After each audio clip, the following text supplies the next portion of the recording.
मलकाजगिरी लोकसभा हलके से बीजेपी उम्मीदवार की हैसियत से इटला राजेंद्र ने अपना पर्चा नामजदगी दाखिल किया। इटला राजेंद्र के हमरा मरकजी उज़्ज़ा जी किशन रेड्डी और हरदीप सिंह पुरी भी मौजूद थे।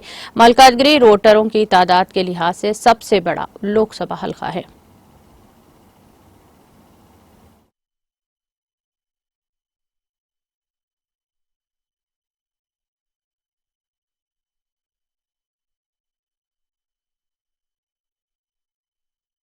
आज हरिंदर सिंह पुरी सेंट्रल मिनिस्टर,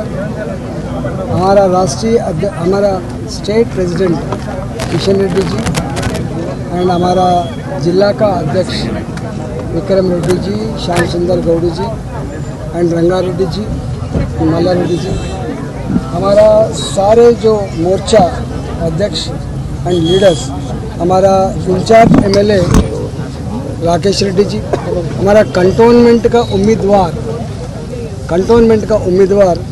हमारा वंशी तिलक जी, ये सभी लोग मिलके आज रैली निकाल के नॉमिनेशन डाला था।